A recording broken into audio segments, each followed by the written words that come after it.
Unnecessary intro song to totally waste your time. I just watched an interesting little TikTok-y video of, I don't know, I assume it was a Jewish woman and a woman who wasn't Jewish having a confrontation in Beverly Hills. And the woman that's in the frame of the camera is wearing a hijab, but kind of like with white and then sneakers and kind of a tight skirt, So it's like this, and she's attractive and her whole face isn't covered, But she's quoting Kanye lyrics. She's saying, Heil Hitler, Heil Hitler, and doing the Nazi salute to this woman who's recording her. This whole thing of like, anytime somebody has a dispute with somebody now, it's like, out come the cameras, let's film them, we're going to get them, we're going to expose them online. And that's what the thing said, actually. Exposed. This woman's doing the Heil Hitler thing. Seems to be of Middle Eastern descent. Middle Eastern descent, but she doesn't have an accent. She has an American accent. So I'm looking at this and I'm thinking, her outfit, this burqa, it's a fashion statement. I doubt she goes to church. I mean, do you think she goes to mosque wearing a tight skirt and a burqa? I doubt it. The Heil Hitler thing, she's doing a political thing. I doubt she read Mein Kampf. I doubt she has anything to do with Hitler. But she's doing it because this woman's filming her. And she's saying, and the woman is going, I'm praying for you. I'm praying for you. That's the bless your heart thing, So neither one of them are being reasonable. They're both responding to each other. It's just absolutely, she's saying, do you pray for the kids in Gaza? Do you pray? A reasonable thing to ask somebody, But I don't want to get off track here. I want to point out how interesting it is that, again, nature mitigates, right? That's the big thing that's my kick. That's where I place my faith. You could call it a faith in God. You could call it faith in nature. How about faith in reality? Reality, everything that's happened before and after us, that's going to continue happening. Nature's going to take care of itself. Nature will solve these problems. And to me, this video of this confrontation, which I assume was a Jewish lady and a Muslim lady, probably neither of them are really religious. Probably neither of them go to mosque or a synagogue or whatever. Probably neither of them read scriptures. Probably neither have read the Talmud or the Quran. But they're having this religious-based confrontation. And probably neither of them, well, it seems like all Jews end up going to Israel at some point. Not all my Jewish friends have, but quite a few of them have, which is crazy. That birthright celebration is pretty attractive. Come to Israel, we'll let you party nonstop for 6 days and convince you that you're a special princess. Okay, and we'll pay for it. All right, I'll come. Anyway, but this woman also, this Middle Eastern looking woman, I guess Israel's Middle East too, so that's kind of stupid to say that, but browner, she's more brown. I don't know. Anyway, she's wearing a fucking hijab, okay? She's saying, Heil Hitler, here's my address, this is my name. And she self-doxes herself, which is something I totally respect. I do that all the time. Whenever I say something controversial online, and somebody says, they try to come at me like, we're going to find you. I'm like, what? Here's my address. Here's a link. It's right here. It's on the internet. Come on by. I have a camera. If you look nice, I'll answer the door. Otherwise, you'll just be knocking on my door and nothing will happen. And if you do try to come in to my house, well, let's see what happens then. Anyway, so I respect the self-docs. But again, I'm kind of not getting to the point. The point I'm trying to make is Islam, Judaism, both to me are completely evil, right? Because both are totalitarian and authoritarian in nature. They're taking different routes to get there. Islam is a little bit more direct.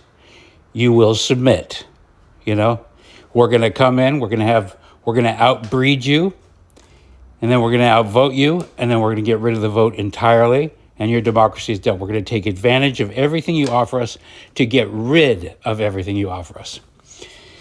That's an evil roundabout way. And then the Judaist way, the Talmudic way, is by...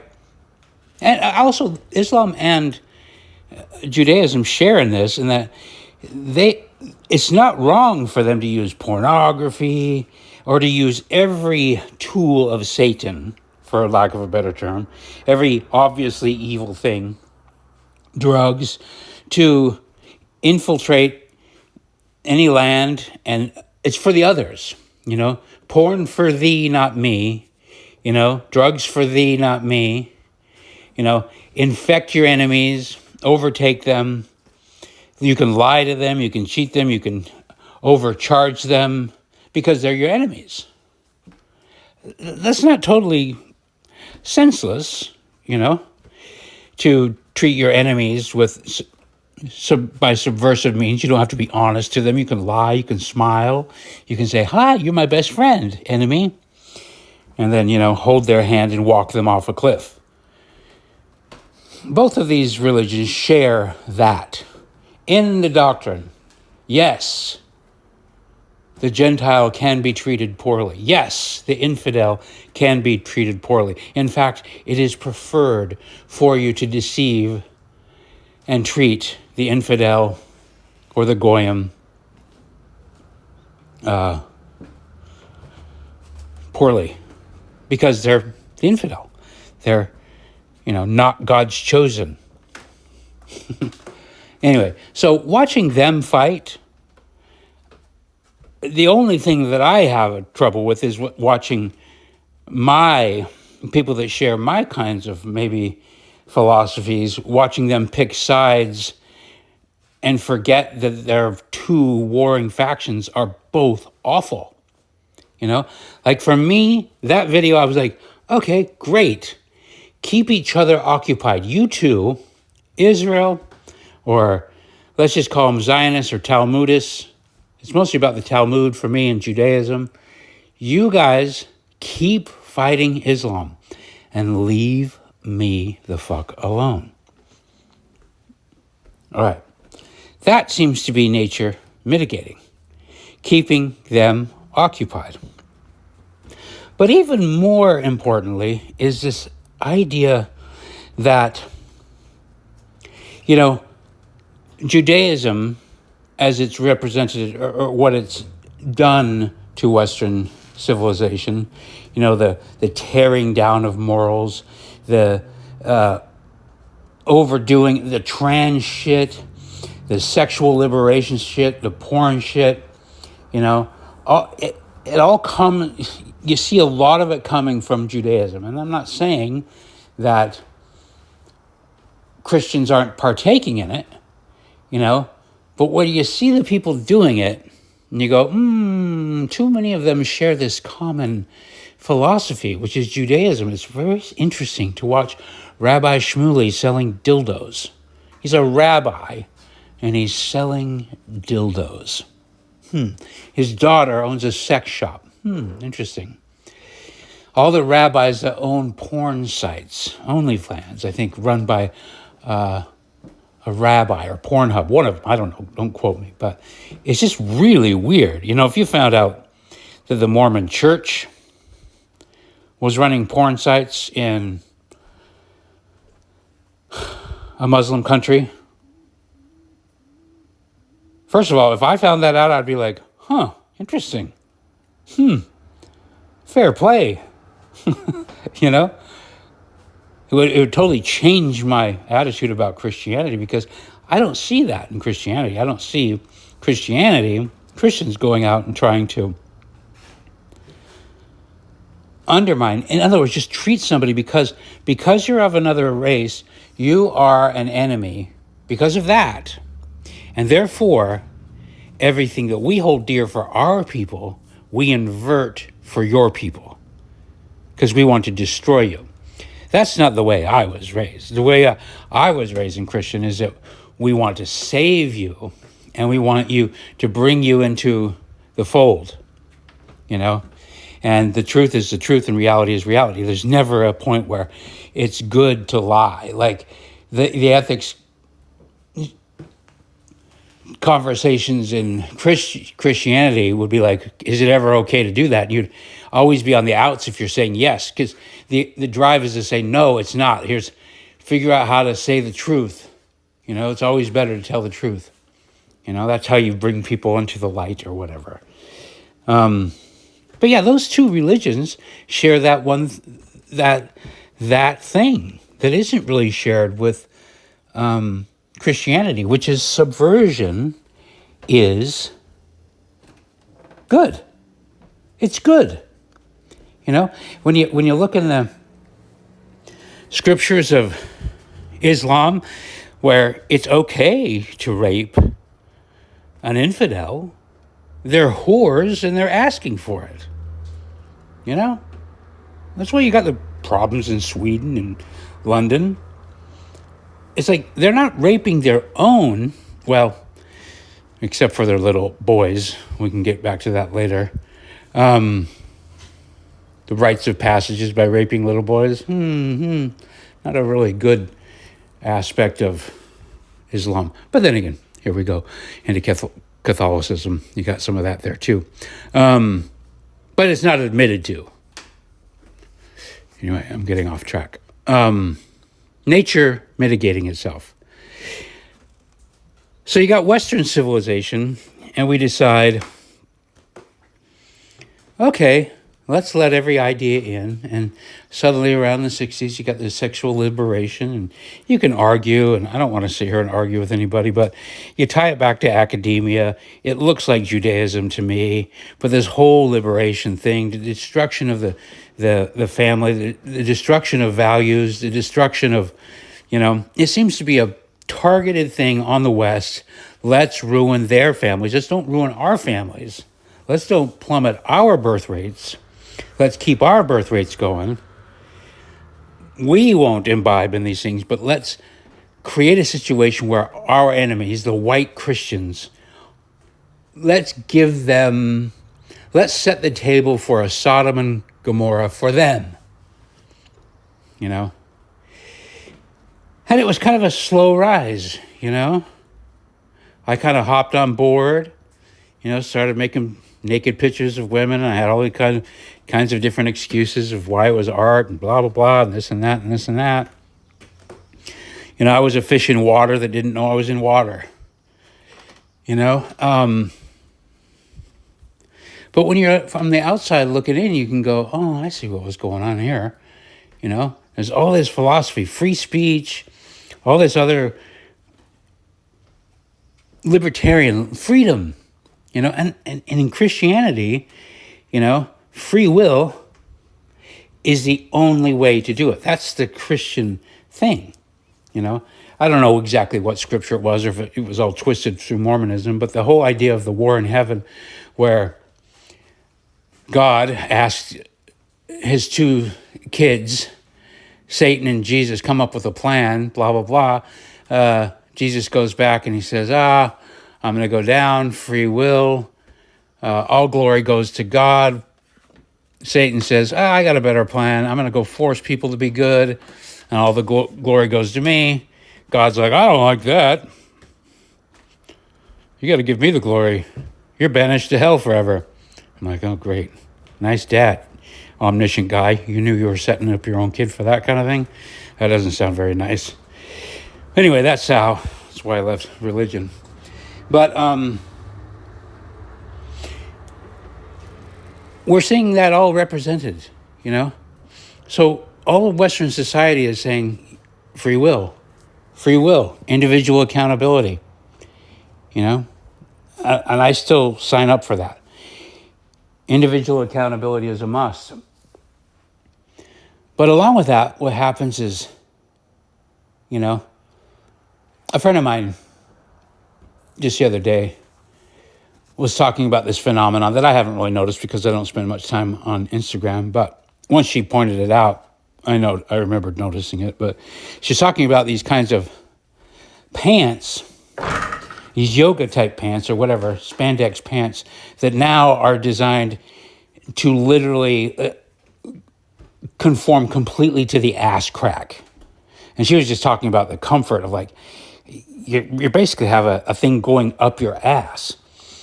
And she's like, what's that all about? And of course I brought it into the nature thing. But one of the things that occurred to me, and she was asking, why are all of a sudden these big bubble butts now this thing? They weren't for a long time.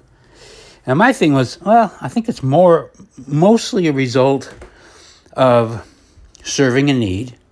You know, there are more people on the planet that have that kind of butt than have a in-shape butt at this point, because we've solved the calorie problem. You know, nobody really has to work hard for their food or for their calories anymore. It used to be that you had to do hard work to get the calories. Now calories are very inexpensive. In fact, the cheaper the food is, the more calories it has. So naturally, people without self-control and without a desire or an ability to, you know, delay gratification, they're just going to, okay, cram their mouth full of these foods. And so now we're obviously going to have fat people. We're going to have more fat people because of that. Because capitalism or whatever solved the calorie problem. Or solved the old calorie problem, which was there weren't enough calories to go around. Now calories are abundant. So you got more fat people. But why the crease up the ass? Why this sexual thing? And I'm saying, here's my thing. It used to be that leadership was concentrated, you know? But we broke that. The internet has now broken the old model of leadership. There really isn't any leadership anymore, because anybody can just find the leader that suits them. You know, think about it. When you were young, the leadership, who knows how it was? It was old and ancient, and there's hierarchies. In the Mormon church we had, the popes, they have it, the imams, and there's always these hierarchies, right? And then they all go up to just a few concentrated leaders. But now, the internet has made thousands of people into leaders. You know, influencers. You know, the hierarchy is kind of gone. People can just find whoever they want. They're not going to churches anymore. You know, so they just find a la carte whatever kind of influencer they want. You know, and you can directly engage with somebody that has your specific set of ideals and go, okay, that's my leadership there. You know, anyway, I'm getting squirrely here, but I want to go back to that video of this woman who is in Beverly Hills choosing to wear a hijab. You know, in a way, I'm like going, okay, that's interesting. That seems like nature correcting itself. Because you got, on one hand, you got every time you log on to the internet, no matter where you go, if you don't deliberately avoid it, you're going to have ass in your face. You're going to have ass and tits in your face. You know? And I see a younger crowd avoiding that. It's kind of a bummer that it comes via an Islamic influence, right? Because if you start going down that road, you're going to go into a lot of other crap. But back to the video of this woman using LA dialect. She's like saying, "How hitting nigga, how hitting nigga." No, she wasn't saying nigga. She was saying, "How motherfucking Hitler." You know? To have that being wrapped up in a religious package is just totally interesting. And I don't know what the person filming looked like, but let's just, for fun, let's assume that she's scantily clad and she's got her tits out and she's representing the opposite end of the spectrum values-wise. Let's say it's a trans lady, you know. I reject that term, by the way. There's no such thing as trans people. But let's just say there's somebody with a dick and tits, you know, fake boobs, plastic shoved into their body. And let's say that they're the other one doing it, and they're fighting with Palestine, queers for, you know, the whole thing is so fucking absurd. But if you look at the beekeeper outfit, the hijab with a little slit, to me, it's a total representation of my theory that nature mitigates. You know, because in the West, you've got tits and ass, tits and ass, tits and ass, wieners, ass cleavage. You know, it's like nature's responding by going, hold on, we got to keep some balance here. So the other extreme is the beekeeper's outfit. You know, if you were to ask AI, in fact, I should do this. If you showed a woman head to toe in a beekeeper's outfit, the total hijab or whatever you fucking call it, you know, just a tiny slit, the ninja outfit, and you took a scantily clad, you know, Friday night whore, club whore, which is, what else can you call them? Like, these women in really short skirts, these loose neck things, you've seen them. This phenomenon, everybody just looks like a total hooker. If you were to put them side by side and ask AI, what would you just mix these two images together? You'd basically find modest clothing from 1960s, you know, the 50s. So it's like, regardless of who's to blame, you know, let's take Islam out of it. Let's take Christianity out of it. Let's take Judaism out of it and just go nature, reality. That's nature doing that. Reality's doing that. Reality is mitigating. Nature is mitigating. Nature's going, too far this side, too far that side. And now this woman from the video who was self-doxing and saying, "How motherfucking Hitler," you know, this Arab-looking woman doing this, she's not, if you look at it through the scope of religion only, it's weird enough. But if you look at it as just nature mitigating, it is kind of cool. You know? The lie, the overdoing of Hitler, the constant hammering people with Hitler. White people are evil, blah blah blah. Jews are special. They're the only misery that ever counted in the world is the Jewish misery. And nobody else's counts. That we win We've been mistreated more than anybody else. Your pain doesn't matter. Who gives a fuck about your pain? You got to start talking about our pain. You know, if you're not talking about anti-Semitism, no matter who you are, you're not doing it right. You're evil. You know, like Jewish people are the only people that matter. Well, it's right there in the doctrine, the special princesses. You know, but that constantly overdoing it, this woman is a representation of that correction. Doing the Heil Hitler. She's not doing it because she thinks Hitler's cool. And you know what? Honestly, Kanye might be doing it because he actually thinks Hitler's cool. But the fact that he thinks Hitler's cool is a result of being told that he's bad. You know, it's just like, well, you tell me that I'm bad. You say that Hitler's bad. You know, what do you want me to do? You're throwing me in a room with this guy. You don't think I'm going to find out what's nice about him? You don't think I'm going to self-protect myself? You know, and spin the story into a direction that favors reality, aka I'm not any more awful than you or anybody else.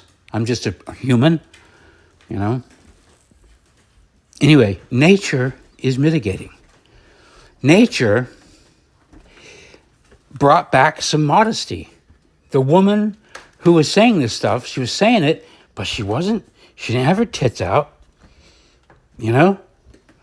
She was dressed modestly. She put a hijab on, you know, cover her hair. It's too much for me. For me, it's too much. But nature's looking for the balance. Nature's looking for the medium, you know? And right now, with the two extremes, you got the trans, although, you know, there's an interesting part about that too, and that I see a lot of young kids not wearing makeup, they're not drinking, they're not doing the drugs. Even hookup culture is kind of, you know, on the wane. To me, again, these are more things that signal that nature is working. It's putting shit back together.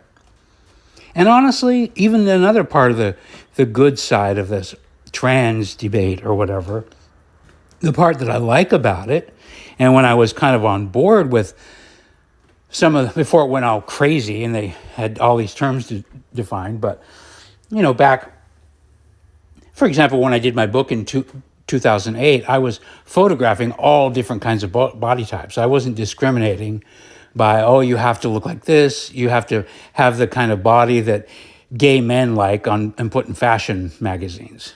And let's be honest, that's really what it was. Gay men were deciding what the right bodies were. And they'd look like prepubescent boys. That's why for years Vogue had Twiggy. They had basically women who look like prepubescent boys. And that was the beauty standard that all these women were going for. And that, even back then, I was baffled by it. Like, why are women taking fashion cues from gay men who aren't even attracted to them? You know? Anyway, but so I was saying, no, I'm gonna give everybody that same Photoshop airbrush treatment that these people get. And that was the whole point. So I had my good intentions with it. And I liked that. I like that the younger generation has kind of turned their back on what I would say would be very manipulated and controlled beauty standards.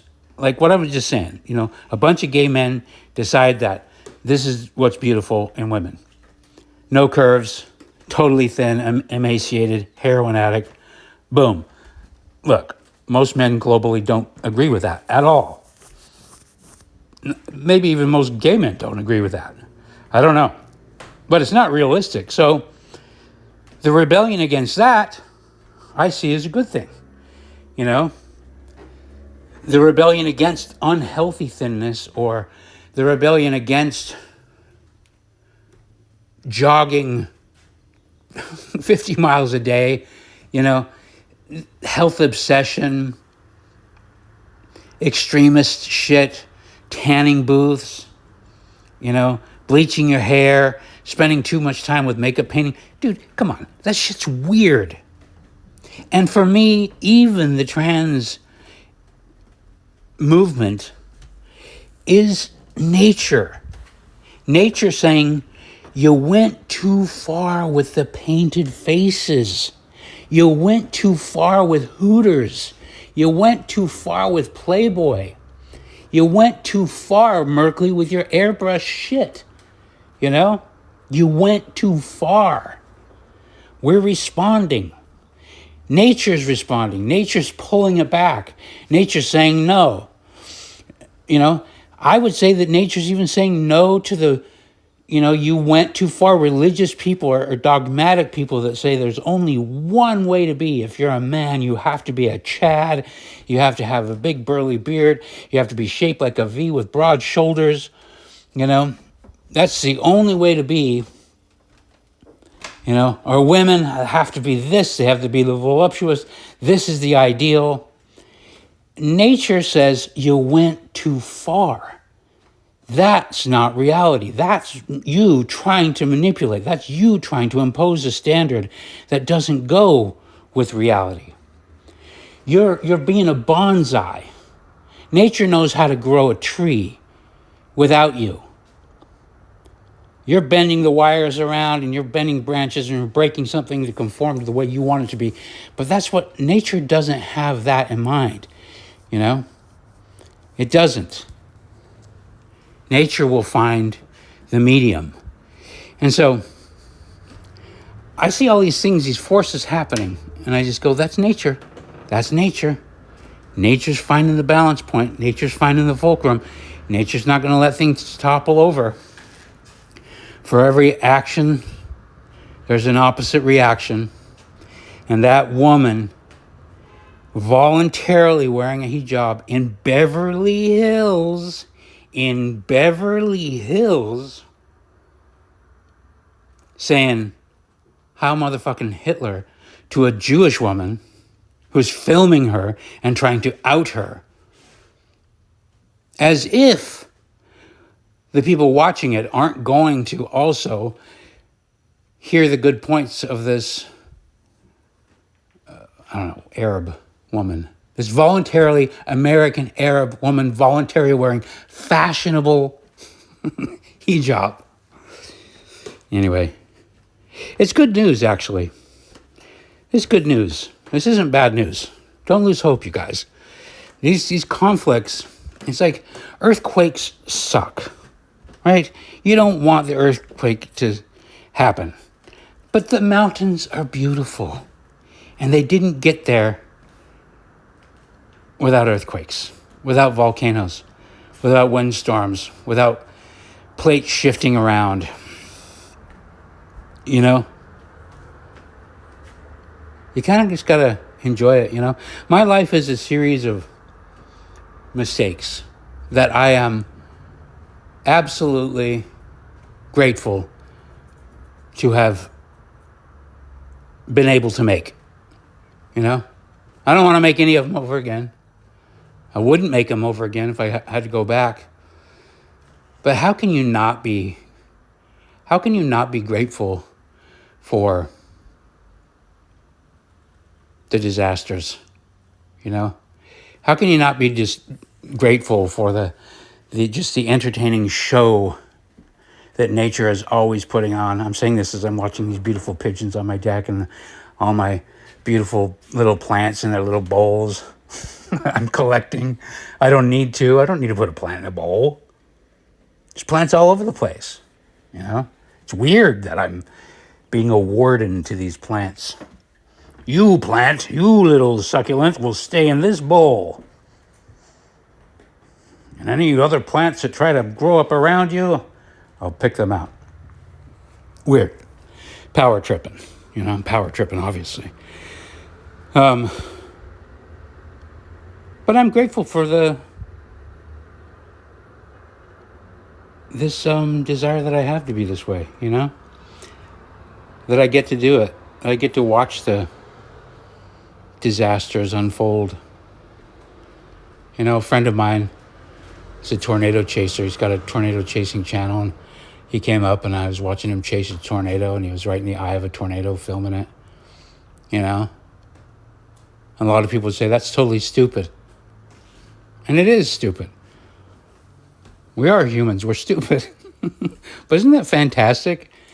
Isn't that fantastic that the technology exists? He can get in a car and drive as fast as he wants to with a couple friends and chase these tornadoes that are swirling around, and just, it's like nature's just going, you think your little fucking barn is cool? Disaster. Oh, nice wind farm you got there. You know? Pretty cool. It's a good show. Gratitude is the attitude. Thanks for listening. Unnecessary outro song to totally waste more